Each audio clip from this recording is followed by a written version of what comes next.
Farmacodinamia. Es muy importante el conocimiento del mecanismo de acción de los fármacos, ¿no? Vamos a tomar en cuenta que los fármacos van a actuar en una diana, en un lugar determinado, ¿sí? Es decir, que estos están enfocados a interactuar en el organismo en un elemento o parte de este específico llamado diana. Las interacciones físicas o químicas entre el fármaco y el órgano diana y sus efectos los hemos denominado farmacodinamia. Este concepto también nos va a llevar en un determinado momento a la comprensión del uso racional del medicamento y el diseño de nuevas moléculas. Cuando hablamos de acción y efecto farmacológico, vamos a hablar de una acción farmacológica y un efecto farmacológico. La acción farmacológica va a depender del tipo de fármaco, el tipo de diana y los receptores que intervienen, y el efecto van a ser lo que produce. Por ejemplo, la morfina produce una depresión del centro respiratorio e interacciona con receptores opioides.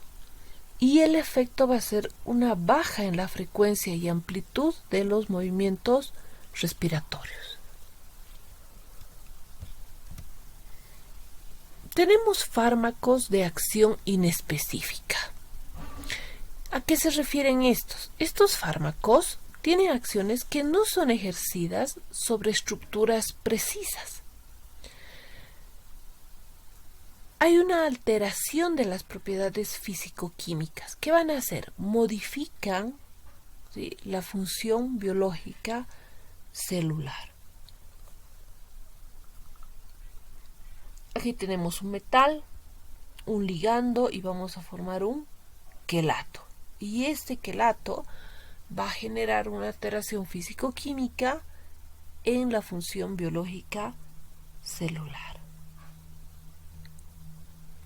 Por ejemplo, en el movimiento de partículas de una membrana hacia otra, ¿no? La dirección de las moléculas de una membrana hacia otra.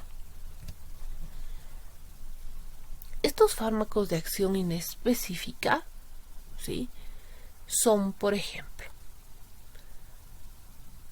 la acción puede ser tener una acción osmótica, una acción lubricante, oxidante, precipitante de proteínas o agentes quelantes. Todos estos fármacos de acción inespecífica van a tener un uso terapéutico. Por ejemplo, los osmóticos, como el manitol, la glicerina, tienen un uso terapéutico laxante o diurético. Los oxidantes, como el percanganato de potasio y la agua oxigenada, son antisépticos. Los agentes quelantes, como la ciclofosfamida, los compuestos de platino, son antitumorales. O como la penicilamina, que tiene un uso en la enfermedad de Wilson. Entonces, estos fármacos de acción inespecífica no tienen un órgano diana específico, no un lugar específico de interacción, pero sí tienen un uso terapéutico. Hay otro tipo de fármacos de acción inespecífica. Aquellos que, por ejemplo, tienen una acción absorbente, como el coalín, que se utiliza en intoxicaciones, o por ejemplo tiene una acción específica y genera una reacción de ácido base, como las sales de magnesio, de calcio, y el uso terapéutico es que estos son antiácidos, o como la protamina, que es un antídoto de heparina. Entonces, dos tipos de fármacos de acción inespecífica.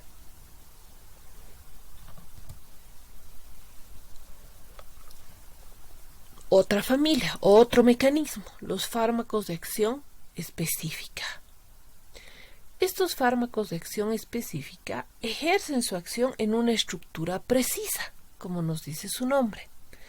Tienen una interacción con receptores o dianas, lo que van a generar en esta interacción es una modificación constante y específica de una función biológica, ¿no?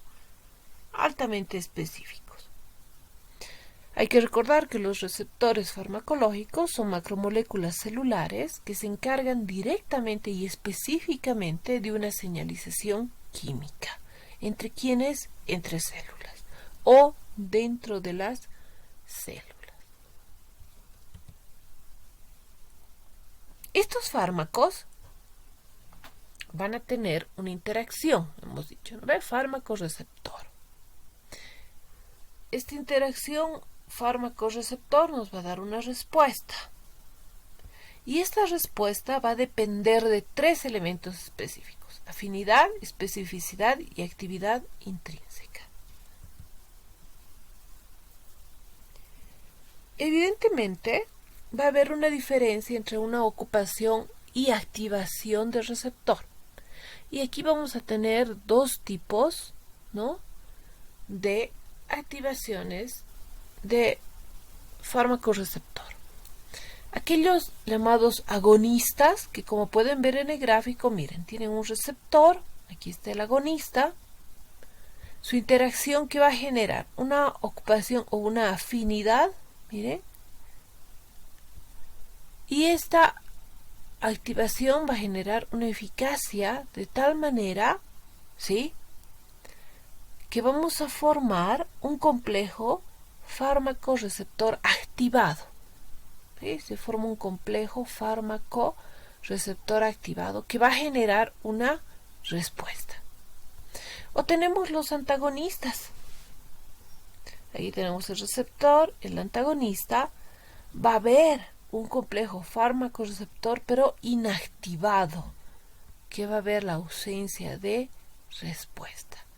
Sí, y esos son los 2 resultados que podemos también querer obtener.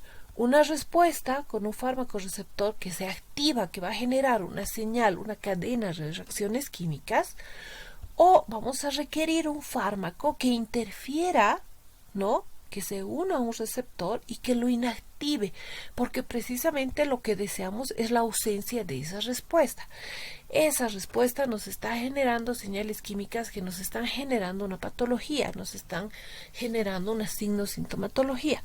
Y lo que se quiere con el fármaco es que no se genere este daño. Entonces, los fármacos antagonistas se van a unir a un receptor, sí, pero lo van a inactivar. Entonces tenemos 2 tipos de ocupación con el receptor: los agonistas, que van a formar un complejo fármaco-receptor activado y nos van a generar una respuesta, o los antagonistas, que van a formar un complejo receptor inactivo que también nos van a generar la respuesta, que es la ausencia de la misma. Y para esto tenemos mecanismos de transducción. Pasos que van a permitir la unión de un agonista al receptor con una transmisión de una señal a la célula. Y esta transmisión de esta señal se va a encontrar entre los compartimientos de una misma célula. Y estos mecanismos son 3: reconocimiento, transducción y respuesta funcional. Entonces tenemos una primera señal, una segunda señal y una respuesta, ¿no? Como ustedes pueden ver en el gráfico, miren aquí, en la membrana celular tenemos una primera señal.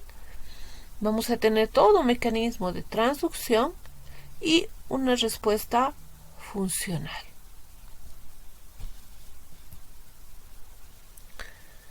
Cuando hablamos de un agonista y un antagonista, vamos a diferenciar lo que pasa entre ellos. Por ejemplo, en función, evidentemente, de estos 3 pasos de mecanismo de transducción.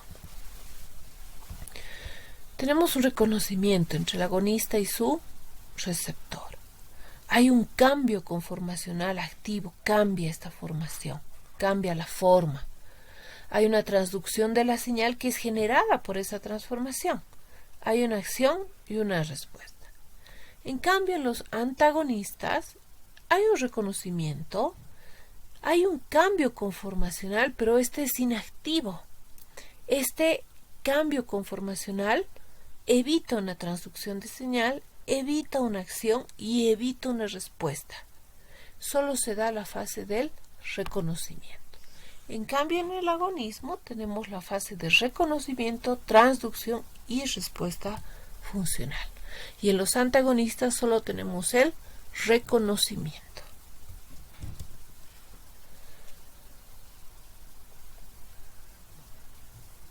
Estas activaciones, ¿sí? Mire aquí en el gráfico, ¿no? Tenemos una respuesta y podemos tener un agonista inverso, porque en algún momento se tiene que parar la información y generar el resultado que estamos dando, ¿sí? Entonces, se puede tener un agonista inverso. Y en aquellos antagonistas se puede tener un agonista, porque en algún momento deseamos que se vuelva a generar todo el proceso, todo el mecanismo para una señal específica, ¿sí? Entonces, estos estados de actividad del receptor en función de los agonistas o antagonistas, ¿sí?, pueden estar activos o inactivos, ¿sí? Entonces, el ciclo se vuelve a regenerar. Ya sea para inactivarlo o para activarlo nuevamente. Y este último paso se llama una acción constitutiva. ¿Cuál es la acción de los fármacos sobre los receptores de sustancias endógenas? Hay agonistas totales donde hay una respuesta máxima, ¿no?, una acción total. Hay agonistas parciales donde tienen una respuesta inferior a la máxima. Tenemos agonistas inversos donde hay una activación constitutiva, ¿no?, que es lo que acabamos de ver. Y hay antagonistas que nos van a generar una ausencia de respuesta. Entonces, como ustedes pueden ver en el gráfico, en función de si es un agonista total o parcial, o inverso, o un antagonista, vamos a tener una acción específica. ¿Cómo medir entonces el efecto farmacológico? Los efectos farmacológicos, en función de estos mecanismos, se miden mediante curvas de dosis-respuesta, ¿no? Un efecto determinado, ya sea máximo o medio, en una determinada dosis, ¿sí? Este nos indica, ¿no?, en qué dosis vamos a tener un efecto deseado, ¿no?, hasta llegar evidentemente a una intoxicación o una dosis media. Y vamos a poder determinar cuán potente es un fármaco, ¿sí? ¿Cuánta potencia tiene? La potencia es, por ejemplo, miren, el fármaco A tiene una mayor potencia, actúa rápidamente a una pequeña dosis. El fármaco B todavía requiere una mayor dosis y tiene una dosis media. En una dosis media, en una concentración media, se encuentra la mayor potencia. Y los fármacos que tienen mayor dosis y pueden generar mecanismos quizá más lentos, tienen una menor potencia, ¿no? Entonces miren la diferencia entre el fármaco A, el fármaco B, el fármaco C y la potencia que tienen estos en función del tiempo del efecto y de la dosis. Ahora, ¿cuál es la eficacia? Es la máxima respuesta producida por este fármaco, ¿no? Por ejemplo, el fármaco A tiene mayor eficacia que el fármaco B y que el fármaco C en función también de la dosis. Entonces, ¿cuáles son los fármacos de acción específica? Estos fármacos de acción específica tienen dianas farmacológicas. ¿Cuáles son esas dianas? Tienen enzimas, moléculas transportadoras, canales iónicos, receptores, y en otros lugares estas dianas son, por ejemplo, las tubulinas, inmunofilinas, ADN y otras más. Entonces, como ustedes pueden ver en el gráfico, podemos tener receptoras agonistas, antagonistas, los canales iónicos, las enzimas y los transportadores. ¿Qué pasa cuando las enzimas son dianas de los fármacos? ¿No? Ahí tenemos una enzima, ¿no? Una enzima, un profármaco, un sustrato. Cuando se encuentran estos dos, se puede formar un producto que va a alterar una determinada vía metabólica, ¿no? Y esta enzima pues va a tener un sitio activo, un sitio específico de acción, el cual también va a poder tener un inhibidor que nos va a ayudar a la acumulación del sustrato que se está generando o a la disminución de un producto, a la pérdida de un efecto farmacológico. Una vez que en esta enzima se genere, ¿no?, los productos a través de un inductor que va a elevar la actividad catalítica, la concentración del producto, pero va a bajar la eficacia del fármaco, ¿sí?, por el riesgo de toxicidad, vamos a tener nuestros productos y vamos a poder volver, ¿no?, a nuestro profármaco otra vez, nuestra enzima y todo el mecanismo de una enzima como diana de fármacos. Y en algún momento el inhibidor va a actuar para que este sitio ya no sea activo. Los inhibidores enzimáticos nos ayudan a acumular el sustrato o a disminuir el metabolito en función de la patología que se esté tratando. Hay varias enzimas. Por ejemplo, las enzimas MAO-A, que son inhibidores de la moclobemida. ¿Cuál es su acción farmacológica? Son un antidepresivo. Otro ejemplo, las ciclooxigenasas, que son inhibidores de los As y los AINES, ¿no? ¿Cuál es su acción? Son analgésicos, antiinflamatorios, antitérmicos, antiagregantes. Y así tenemos varios tipos de enzimas que trabajan en los mecanismos de acción de nuestros fármacos.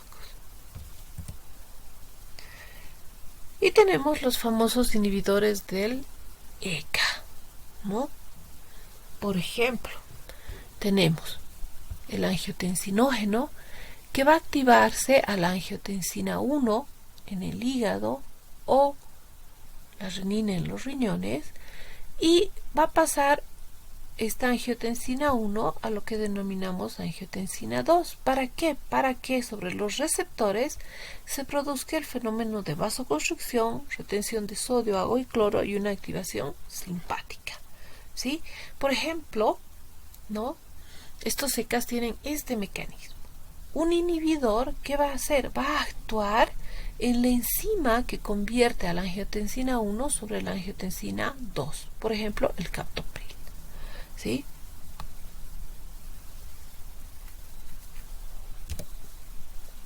Inhibidores de las HE.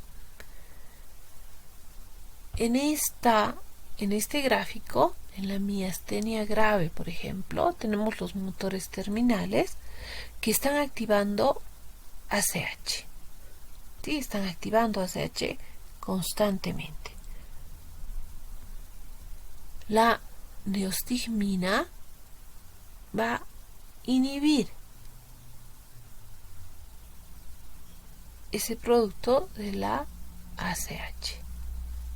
Y la pirodoxtigmina va a inhibir el producto que se genera de la neostigmina, ¿no? Entonces, miren, hay diferentes mecanismos. Los inhibidores de las COX, ¿no?, de las ciclooxigenasas. Por ejemplo, tenemos fosfolípidos de membrana, que a través de las fosfolipasas A2 producen ácido araquidónico.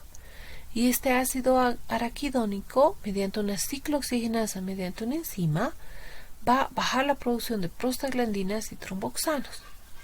Si queremos eliminar esta fase, los AINES actúan sobre las ciclooxigenasas. Estos fármacos, por ejemplo, tienen una acción analgésica, antiinflamatoria, antipirética e intervienen en las diferentes isoformas de las COX, en las 1, 2 o 3, ¿no?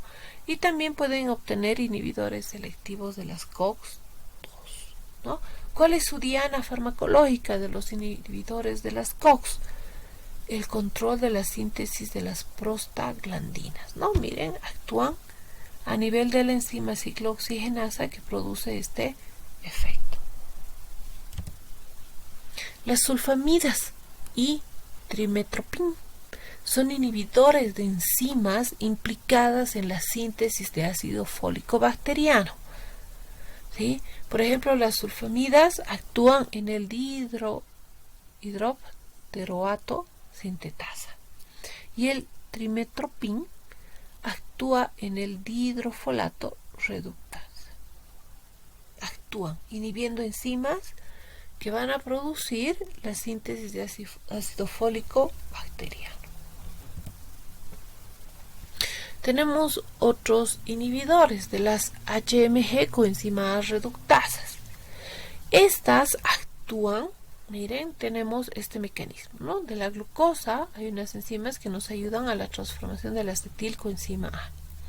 Y mediante HMG coenzimas reductasas producimos la coenzima A y este produce el melabonato, que van a producir colesterol y coenzima Q10.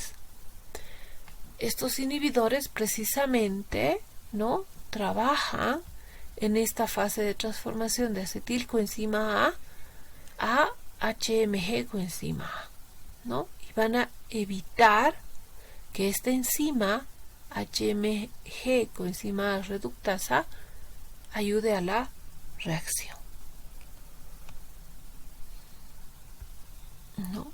Estos inhibidores, miren, se pueden utilizar como una prevención secundaria en la aterosclerosis, ¿no? Miren, aquí tenemos una recurrencia de eventos que pueden generar, ¿no?, un daño, ¿no?, una placa, un ateroma. Entonces, si tenemos una prevención primaria con estos inhibidores, la LDL va a bajar y la HDL va a subir y vamos a tener la ausencia de placas. ¿Qué fármacos trabajan con este sistema? Lovastatina, fluvastatina, atorvastatina, muy comunes en el tratamiento, ¿no?, de colesterol. Obviamente hay otros inhibidores enzimáticos y hay muchos. Nosotros estamos viendo los ejemplos más representativos. Por ejemplo, aquellos fármacos como el ácido clavulánico que actúan sobre la enzima beta-lactamasa tienen una acción farmacológica de asociación con antibacterianos beta-lactámicos. La xantina oxidasa, que es una enzima que se ve, ¿no?, inhibida por fármacos como el allopurinol, que tiene una acción farmacológica de la reducción de ácido úrico. Tenemos inhibidores llamados inhibidores de la tirosina sinasas, ¿no?, que precisamente van a actuar, ¿no?, en la transducción que generan estas tirosinas sinasas, ¿no? Miren, aquí tenemos la traducción de nuestras tirosinas y estos inhibidores van a actuar, ¿no?, evitando esa reacción.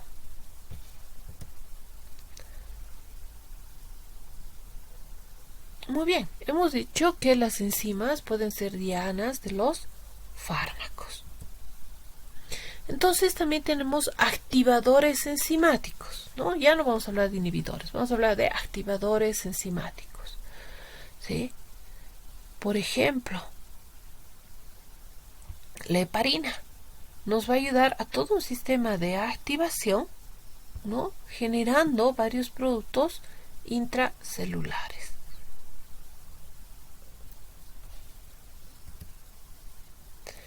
Estas enzimas, ¿sí?, por ejemplo, las vamos a denominar profármacos, ¿no? El profármaco es una sustancia como el enalaprilo, ¿sí? Este profármaco es enalaprilato que va a producir una reacción, ¿no?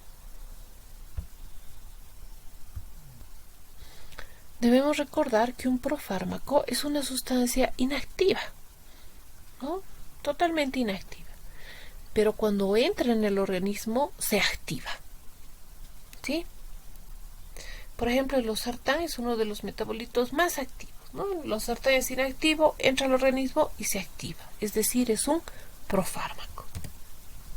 Muchas gracias.